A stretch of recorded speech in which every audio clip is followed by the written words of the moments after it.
Evangelio de Jesucristo. Marcos, capítulo 13, versículo 1 al 2. Jesús predice la destrucción del templo. Saliendo Jesús del templo, le dijo uno de sus discípulos: Maestro, mira qué piedras y qué edificios. Jesús respondiendo le dijo: ¿Ves estos grandes edificios? No quedará piedra sobre piedra que no sea derribada.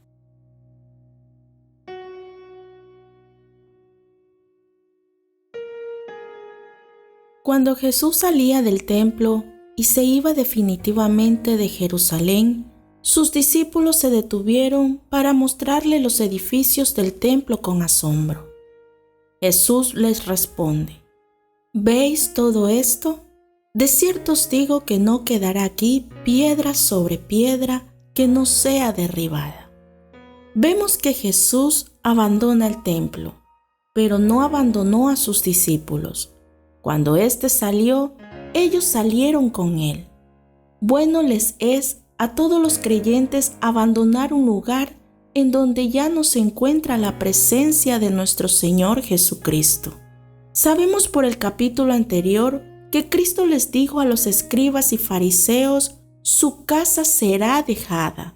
Es decir, desde aquel momento la presencia de Dios se aislaría del templo, por el rechazo que hicieron el pueblo y sus líderes religiosos a Jesús. Es cierto, aquel templo majestuoso y maravilloso estaba siendo abandonado por la presencia de Dios, y con ello estaba convirtiéndose en un edificio solitario y vacío de su auténtica belleza, que era la gloria de Dios que le cubría. Ahora vemos que los discípulos, al escuchar el lamento de Jesús sobre el templo, se sintieron tristes, ya que el templo era la gloria de Israel. Muchos de ellos eran de Galilea y tal vez tuvieron muy pocas oportunidades de ver el templo por la distancia de donde venían. Y ahora escuchaban de Jesús que este templo sería abandonado por Dios y destruido, ya que no quedaría piedra sobre piedra. 20 años antes del nacimiento de Jesús, el templo había sido reconstruido por Herodes I y había hecho remodelaciones para que el templo quedara hermoso. El Talmud de Babilonia dice acerca del templo que remodeló Herodes: el que no ha visto ese templo, no ha visto nunca un edificio hermoso. Cierto, a simple vista asombraba al que tuviese la oportunidad de contemplarlo. Herodes, intentando congraciar con los judíos, inició en el año 19 a.C. trabajos para remodelar este templo.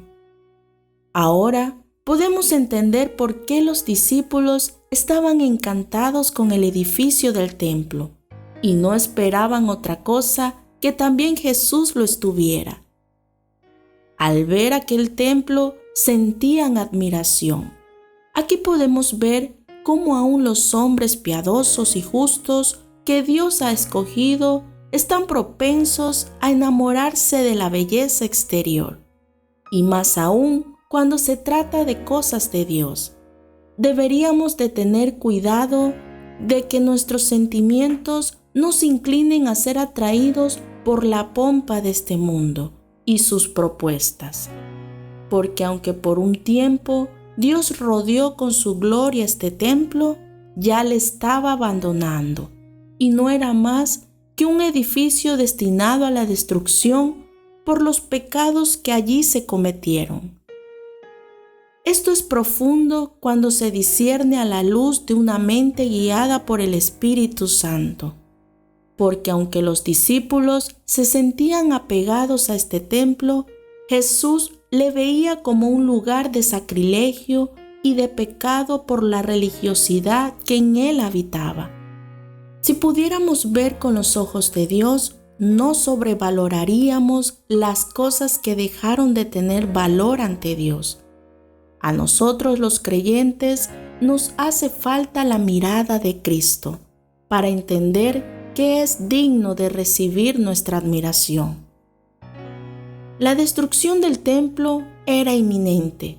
Las palabras de Jesús se cumplieron en el año 70 después de Cristo, cuando Tito, el general romano, hizo arder el templo y desmoronó todas las piedras del mismo, quedando solo escombros y cenizas, al punto que se nos dice que la destrucción fue tan grande que Turno Rufo podría arar el terreno donde antes estaba el templo. Toda obra hecha por el hombre es limitada, destruida o desaparece en algún momento, pero todo lo que se ha hecho para la gloria de Dios perdura para siempre. Recordemos lo que dice la Escritura: el mundo y sus deseos pasan, pero el que hace la voluntad de Dios permanece para siempre. Hoy podemos ver que las vanidades y los deseos humanos llegarán a tener final, y debemos tener cuidado, porque nuestros deseos continuamente se oponen a llevarnos por el camino de la voluntad del Padre.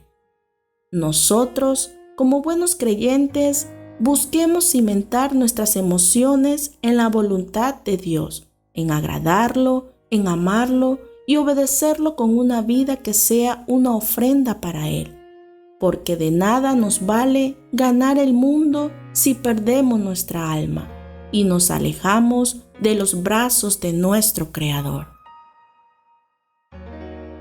Oremos conforme al Evangelio de hoy.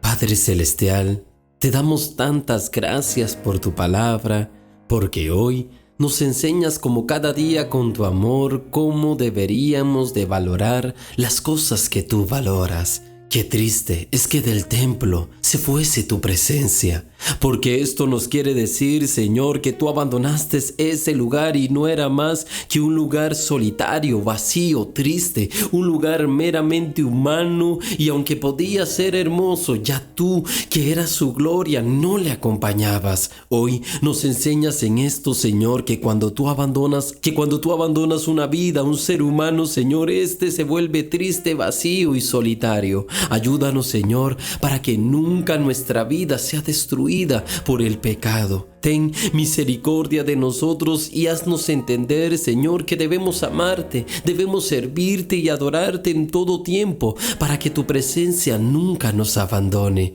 Este templo fue destruido, pero fue destruido porque se cometía pecado continuamente en ese lugar.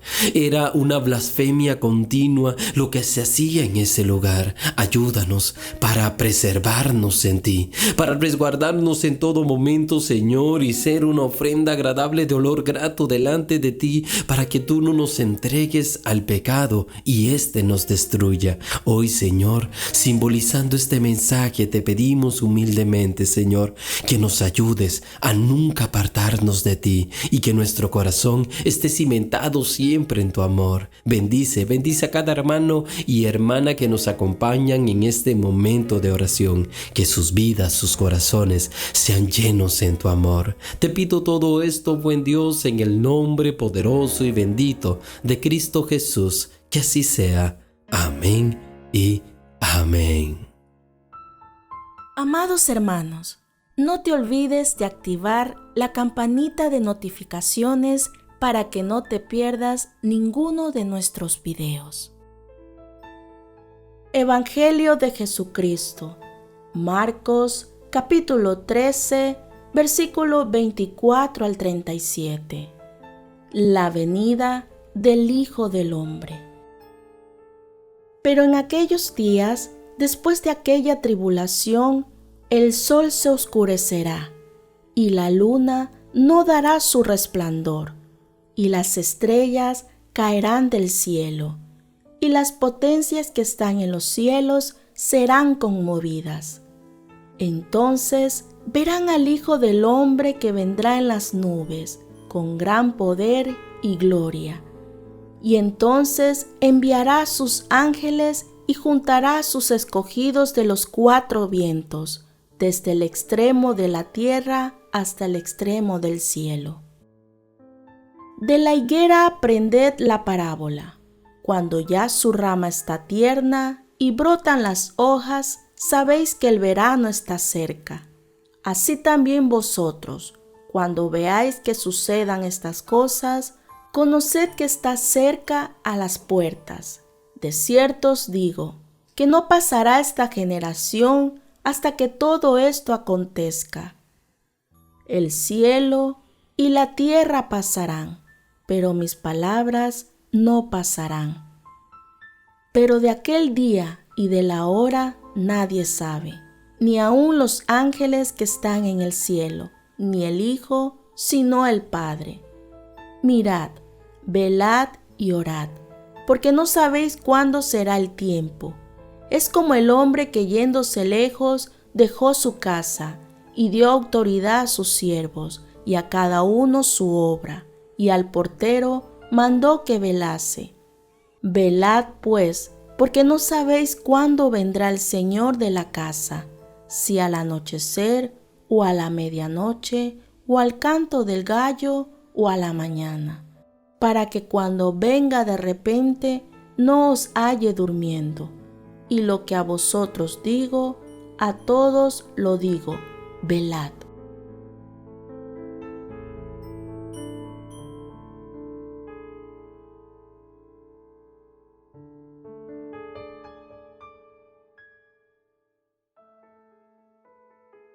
Hermanos, día grande y temible será el momento en que venga por segunda vez el Hijo de Dios. Muchos profetas como Isaías, Ezequiel, Joel, Amos y aún Juan en el libro de Revelación describieron este momento apocalíptico que vendrá sobre la humanidad. Jesucristo comienza esta profecía diciendo que después de la tribulación de aquellos días, el sol se oscurecerá y la luna no dará su esplendor. El profeta Joel en el capítulo 2:10 habla haciendo una referencia profética que los cielos se estremecerán y que el sol y la luna se oscurecerán y que las estrellas retraerán su esplendor. Apocalipsis también nos dice en el capítulo 8:12, el cuarto ángel tocó la trompeta, y fue herida la tercera parte del sol y la tercera parte de la luna, y la tercera parte de las estrellas, para que se oscureciese la tercera parte de ellos, y no hubiese luz en la tercera parte del día, y asimismo de la noche. Y de esta misma manera lo declara Isaías 13:10, Ezequiel 32:7, Amos 8:9 y Hechos 2:20. En estos días de tribulación habrá grandes conmociones en el cielo, cuando el sol se oscurezca. Entonces la luna dejará de dar su esplendor, porque ésta refleja la luz que proviene del sol, y empezarán los planetas a salirse de sus órbitas, porque el sol los sostiene con la fuerza de gravedad, y está de más decir que esto afectará el clima, la marea y las estaciones de la tierra. Entonces, después de todo esto, aparecerá la maravillosa señal del Hijo del Hombre en los cielos. Las naciones y todas las tribus de la tierra verán a Jesucristo, viniendo sobre las nubes del cielo con gran poder y gloria. Muchos hombres que les despreciaron y vituperaron y hasta pisotearon al humilde Mesías, le verán lleno de gloria y poder, viniendo en las nubes como el juez universal y como el poderoso Rey de reyes y Señor de señores. Todas las naciones sentirán un lamento como si Dios les llevara una sincera reflexión. Ellos se darán cuenta de que el Cristo humilde que fue despreciado y crucificado es el verdadero Mesías. Pero ahora sus carros serán las nubes del cielo, pues será evidente su poder y su esplendor. Aquel humilde corderito que fue sacrificado descenderá como el león de la tribu de Judá, que conquistará a todas las naciones y las regirá con vara de hierro. Así nos reafirma Apocalipsis 19, 11 al 16. Entonces vi el cielo abierto, y he aquí un caballo blanco, y el que lo montaba se llamaba Fiel y Verdadero, y con justicia juzga y pelea. Sus ojos eran como llama de fuego, y había en su cabeza muchas diademas, y tenía un nombre escrito que ninguno conocía sino él mismo. Estaba vestido de una ropa teñida en sangre, y su nombre es el Verbo de Dios. Y los ejércitos celestiales, vestidos de lino finísimo, blanco y limpio, le seguían en caballos blancos. De su boca sale una espada aguda, para herir con ella a las naciones, y él las regirá con vara de hierro. Y él pisa el lagar del vino del furor y de la ira del Dios Todopoderoso, y en su vestidura y en su muslo tiene escrito este nombre: Rey de Reyes y Señor de Señores. Acontecerá en aquel día que Dios recogerá a sus escogidos esparcidos en toda la tierra. Jesucristo dijo que sus ángeles serán enviados con gran voz de trompeta, y juntarán de los cuatro vientos y desde un extremo del cielo hasta el otro a todos sus escogidos.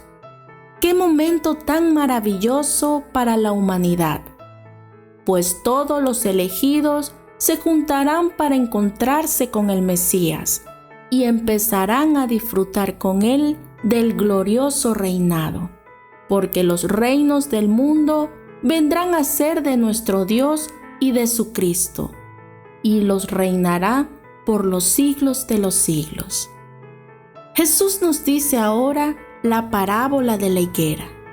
Israel siempre ha sido presentada a lo largo de la historia como una higuera. Durante muchos años se encontraba dormida, pues no era un pueblo, ni tenía gobierno, ni sacerdocio. Una señal de que era un pueblo olvidado y sin frutos. Pero en 1948 se volvió a levantar esta nación milagrosamente, esparcida por toda la tierra, y hoy vemos que sus ramas están verdes y tiernas como la higuera. Y Jesús dijo que cuando veáis todas estas cosas, conoced que está a la puerta. Por eso, cada uno de nosotros debemos de reafirmar nuestros corazones, pues en Israel encontramos el reloj profético de Dios. Con esto se nos da a entender que la venida del Señor se acerca. Jesús, después de referirse a la higuera, añadió: Os digo que esta generación no pasará sin que todo esto acontezca. Esto no se refería a la gente de aquel tiempo, ya que todo esto pasó y ninguno de estos acontecimientos tuvieron lugar. Entonces, ¿a qué se refería Jesús acerca de esta generación? Se refería a la generación que viera el levantamiento de Israel, en donde se consolidaría como una nación soberana e independiente. A esto se refería Jesús, a nuestra generación. Jesús nos da una seguridad tan firme de que sus palabras no pasarán, y nos dice que el cielo y la tierra pasarán, pero sus palabras llegarán a cumplirse. Jesús tiene mayor firmeza en sus palabras que las fuerzas que mantienen el equilibrio del universo.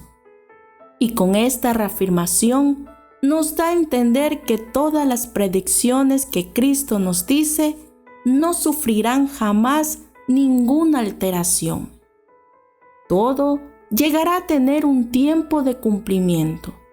Esta palabra de Jesús de que el cielo y la tierra pasarán está descrita en Mateo 5:18. Porque de cierto os digo que hasta que pasen el cielo y la tierra, ni una jota ni una tilde pasará de la ley, hasta que todo se haya cumplido. Jesús dice que el día y la hora nadie sabe, ni aun los ángeles del cielo, sino solo el Padre. Y en el Evangelio de Marcos 13:32 añade que ni aun el Hijo, cuando estaba en la tierra, sabía la hora ni el momento exacto.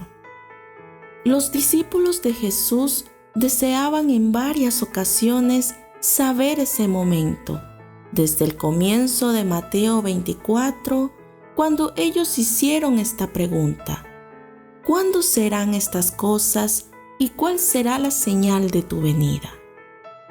Pero esto es algo que Dios decidió esconder secretamente ante el universo, para que todas sus criaturas vivieran a la expectativa de ese glorioso momento.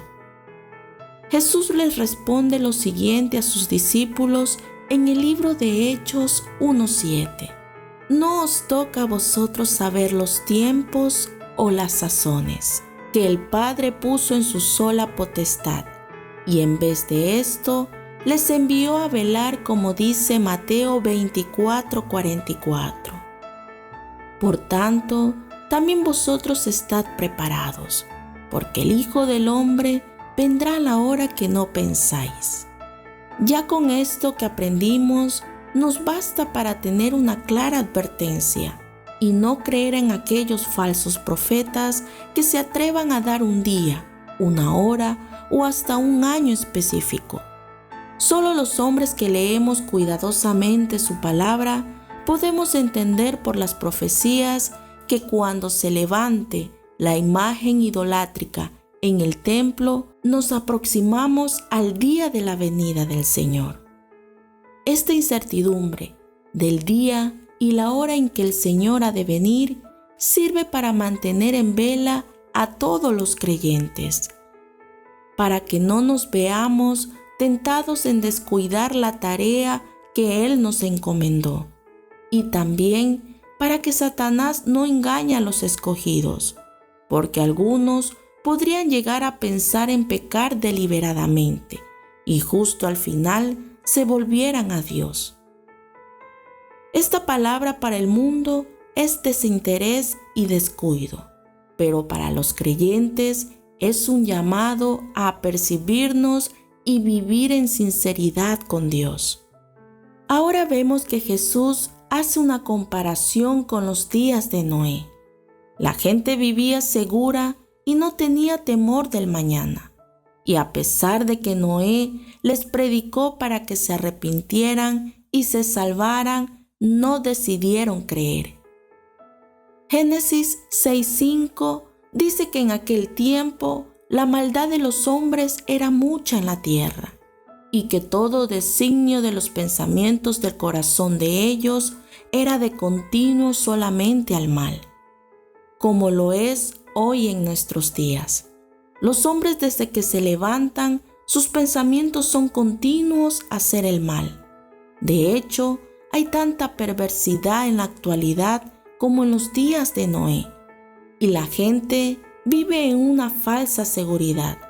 Pero así como de repente vino el diluvio y los arrasó a todos en los tiempos antiguos, así les pasará a muchos en la venida de nuestro Señor. De un momento a otro les vendrá un desastre repentino. Si queremos salvarnos de los desastres que vendrán, debemos estar en la barca con Cristo. Dios, como en los días de Noé, hace una invitación de arrepentimiento para que entremos en su lugar de seguridad y no perezcamos con los demás. Qué maravilloso momento donde Cristo envíe sus santos ángeles para separar a los buenos de los malos. Qué lindo saber que seremos tomados por las manos de los ángeles para ser trasladados a un lugar especial, para el comienzo del reino de nuestro Mesías. Pero qué momento tan triste y desesperante cuando millones de personas sean llamadas a dar cuentas frente al Supremo Juez del universo. Muchos serán puestos en juicio y tendrán que saldar cuentas por las obras que llevaron en esta vida. Esto es bueno reafirmar. Cristo viene como el juez del universo y dará a cada uno según sus obras. A los hombres que creyeron en Él, salvación y vida eterna, y a los malos e incrédulos, muerte y destrucción. Y por último, Cristo invita a todos los hombres a velar, pues no hay una hora exacta en donde Él venga. Predicha anteriormente, y con esto se nos invita a estar preparados, pues Cristo vendrá en el momento en que menos lo pensemos. Como nos dice Primera de Tesalonicenses 5:2, porque vosotros sabéis perfectamente que el día del Señor vendrá, así como ladrón en la noche. Y esto nos es un mensaje que sirve para advertirnos a vivir en alerta. También Primera de Tesalonicenses 5:6 nos dice: por tanto, no durmamos como los demás, sino velemos y seamos sobrios.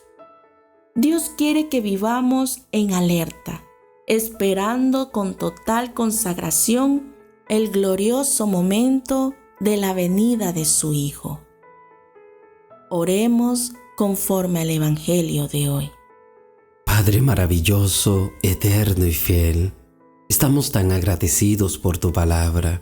Nos has enseñado tantos misterios que humanamente no podíamos comprender, pero que gracias a la dirección de tu Espíritu Santo has permitido que este conocimiento venga a nuestra vida. Enséñanos, Señor, a estar preparados, a estar firmes, a estar siempre en vela para que el enemigo no logre descuidarnos en ningún momento, sino, Señor, que seamos siervos, que estemos velando siempre delante de tu presencia como fieles, como leales, como íntegros, como hombres que te amamos en todo momento y hacemos tu voluntad aquí en la tierra. Yo te pido, buen Dios, que nos ayudes a comprender este mensaje tan maravilloso. Qué lindo es todo lo que nos prometes a través de tu palabra. Nos regocijamos y encontramos consuelo en la venida de tu Hijo aquí en la tierra por segunda vez. Hoy, Señor, hacemos una oración especial y te decimos: ven, Señor Jesús, apresúrate, danos, Padre Celestial, con tu amor tan grande, la bendición y la dicha de que podamos verte en la gloria de tus santos ángeles y ser recogidos juntamente contigo para encontrarnos y reinar contigo. Ayúdanos, Señor, a perseverar hasta el fin para que nuestra vida y nuestras almas sean salvas. Yo te pido, buen Dios, que bendigas a mis hermanos, que los ayudes a amarte y a entregarse cada día más y más, con más sinceridad delante de ti. Bendíceles, buen Dios, y llénales de tu gracia, de tu amor y de tu compasión. Te pedimos todo esto en el nombre maravilloso y bendito de Cristo Jesús. Que así sea. Amén y amén.